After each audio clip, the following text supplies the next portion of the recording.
Fala galera, nós estamos aqui para mais um Perspectivas Bíblicas. E hoje eu vou trazer um vídeo com um tema meio polêmico. Muitas pessoas hoje em dia defendem o pastorado feminino, muita gente combate o pastorado feminino. E o que é de verdade? Será que ele é bíblico? Será que não é bíblico? Nós vamos ver aqui hoje se é bíblico ou não. Então já comenta aí o que você acha, a sua opinião sobre o assunto. E bora lá. Mas antes, se inscreve no canal, deixa o like, compartilha, para que as pessoas venham saber mais sobre o assunto e venham aprender mais da Bíblia e não venham ser enganados pelas pessoas, mas sim conhecedores da Bíblia.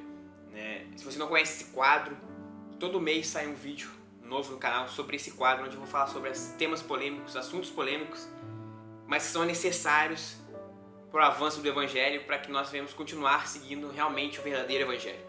Então se inscreve no canal, deixa o like, compartilha e bora de fato pro vídeo. Primeira coisa aqui que eu queria falar, primeiro ponto, é que todos, tanto homens quanto mulheres, são iguais diante de Deus. Não existe um pecado na Bíblia que seja pecado somente para o homem ou somente para a mulher. Se há um pecado na Bíblia, é para os dois. O pecado se refere aos dois sexos. Não existe algo que um homem faça ou algo que a mulher faça que seja pecado só para eles. Se é pecado para um, também é pecado para o outro.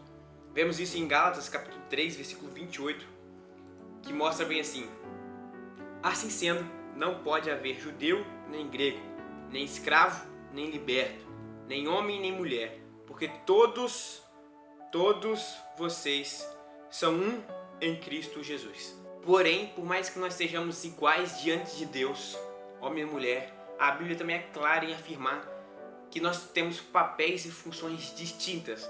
Enquanto a mulher é a auxiliadora idônea do homem, ela tem o papel de ajudar o homem tem o papel de sacrificar por ela tem o papel de prover como provedor da família.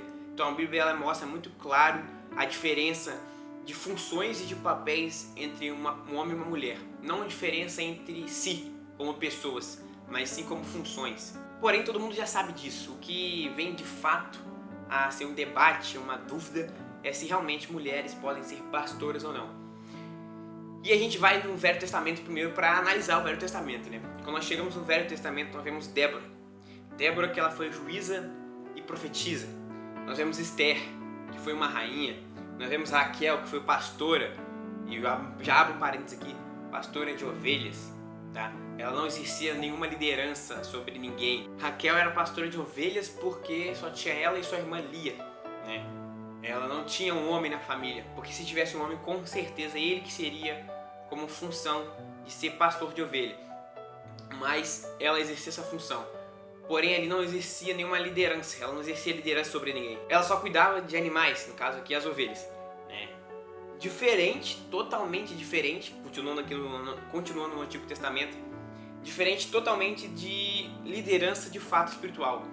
Porque nós temos que saber que essas mulheres, nenhuma delas exerceu liderança espiritual sobre ninguém. Porém, no Velho Testamento, Deus mostra que somente os homens que eram descendentes de Arão poderiam ser sacerdotes, sumos sacerdotes. E eles eram responsáveis pelas lideranças religiosas e espiritual do povo. Eles eram responsáveis pelo perdão dos pecados do povo, para fazer o sacrifício, pelo perdão dos pecados do povo. Eles eram responsáveis pelas oferendas, pelos holocaustos, tudo que resumia sobre a vida espiritual, sobre a ligação deles com Deus, era através de homens descendentes da tribo de Arão. Quando nós vamos para o Novo Testamento, já fechamos o Velho não mostra, não dá base nenhuma para que mulheres sejam pastoras, líderes, e quando eu digo pastoras aqui é líderes espirituais de alguém, não pastora de cuidar de animais, como tem na Bíblia. Poucas, mas tem. No Velho Testamento não tem base para falar que mulheres têm a premissa de ser líderes espirituais de alguém. Agora nós vamos para o Novo Testamento. Quando nós vamos para o Novo Testamento, nós vemos Jesus, onde ele só escolhe apóstolos, homens. Em nenhum momento ele escolheu mulheres para ser apóstolo. Ele escolhe somente homens, 12 homens. E mesmo quando Judas trai Jesus, quando Judas traiu Jesus e depois se matou, eles abriram uma vaga para mais um apóstolo. E aí, onde eles decidiram na sorte ali qual dos dois homens substituiria o lugar de Judas? 2 homens foram eleitos ali para se candidatar a substituir Judas, porque tinha se matado. Em nenhum momento houve uma mulher se candidatando a ser um apóstolo, somente homens. Em Timóteo capítulo 3 vai mostrar as condições necessárias para um bispo. E no versículo 2 diz bem assim: é necessário, pois, que o bispo seja irrepreensível, esposo de uma só mulher, moderado, sensato, modesto, hospitaleiro, apto para ensinar, não dado ao vinho, nem violento, porém cordial, inimigo de conflitos, não avarento, e que governe bem a própria casa. Qual é a função? De quem é a função de governar a casa, de ter o papel de líder de casa? É o homem. O homem é o cabeça do lar, como diz a Bíblia. O homem é o cabeça do lar. É que está falando que governe bem a própria casa. Quem governa a casa é o homem. Então, está se referindo ao homem.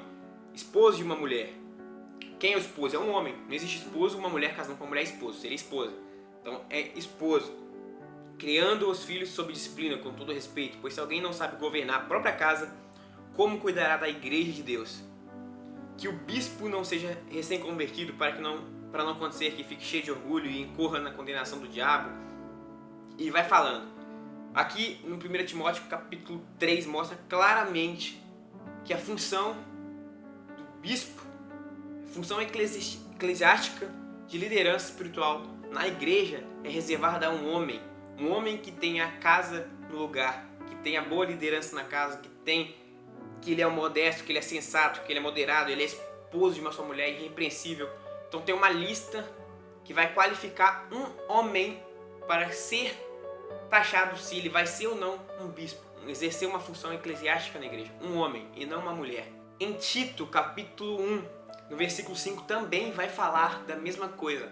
As qualificações para os ministros da igreja.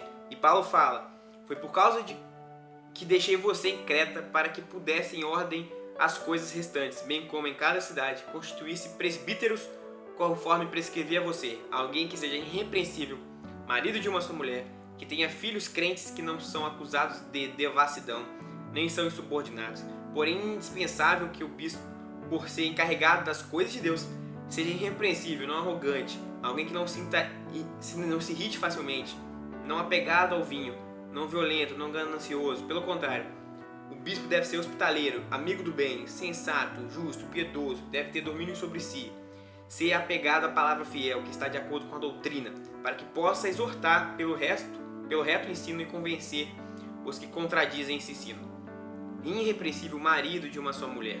Aqui mostra de novo que é um homem que exerce a função de presbítero da igreja. Presbítero, bispo, pastorado. Essas funções eclesiásticas da igreja é reservada somente, exclusivamente ao homem. E tudo que foge disso é antibíblico, está indo contra o que a Bíblia pega. E agora um tema uma passagem meio polêmica, né? Que hoje em dia gera, é 1 Coríntios capítulo 14, no versículo 34, que diz bem assim: que as mulheres se conservem caladas nas igrejas, porque não lhes é permitido falar, mas estejam submissas, como também a lei o determina. O que esse versículo está querendo dizer? Eles não estão querendo dizer que a mulher não pode falar na igreja, não pode cantar, não pode orar, etc. Não é isso que a Bíblia está falando.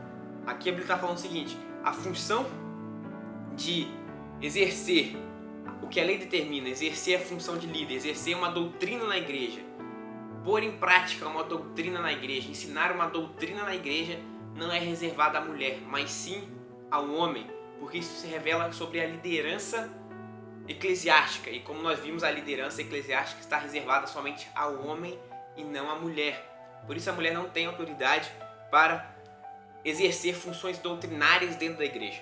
Como nós vimos na Bíblia, tanto no Antigo Testamento como no Novo, que o pastorado feminino não é bíblico, não tem base bíblica nenhuma para afirmar que o pastorado feminino é bíblico. De onde surgiu então o pastorado feminino? O feminismo ele trouxe isso ali na volta do século XX, ele trouxe isso muito forte, com a independência da mulher, a mulher querendo ser insubmissa, ela ser independente, ela pode tudo. E se a gente for analisar de fato o feminismo, ela quer ser maior e melhor que o homem, né? Nós vemos que na década de 60, em 1960, com isso, através do movimento feminista, surgiram as primeiras igrejas onde teve pastora como líder da igreja, né? A partir do século 60, em 1960, que surgiu as primeiras igrejas com pastoras no Brasil. Então, todos os outros 1.600 anos antes disso, só tinha pastor. Estavam errados? Então, os pais da igreja estavam errados em não colocar pastoras como funções eclesiásticas? Como a mulher como uma pastora? Eles estavam errados e nós estamos certos? Meio contraditório isso, né? As 3 primeiras igrejas que surgiram com um pastorado feminino na igreja foram a Igreja Metodista, a Igreja Episcopal Anglicana do Brasil e a Igreja Presbiteriana Independente do Brasil. Essas foram as 3 primeiras igrejas no Brasil onde teve um pastorado feminino. E com isso nós vemos então que, de acordo com a Bíblia, não tem base nenhuma, tanto com a Bíblia quanto com a história do cristianismo, com a história dos pais da igreja, com a história da igreja, com a reforma protestante, com todos os movimentos que teve do cristianismo até o século de 60, de 1960, não existia pastoras em igrejas. Isso é contemporâneo, de acordo com os pecados e a modernidade que está entrando na igreja, que a igreja está permitindo que essa modernidade, esse feminismo, ideologias pagãs e pecaminosas entrem nas igrejas e contamine aquilo que foi condenado, foi expresso por Deus nas Bíblias. Então, se você gostou desse vídeo, você tem uma opinião diferente, comenta aí nos comentários o que você achou do vídeo. E vemos e concluímos então que pastorado feminino não é bíblico, e sim invenção da modernidade. Se inscreve no canal, deixa o like, compartilha e valeu!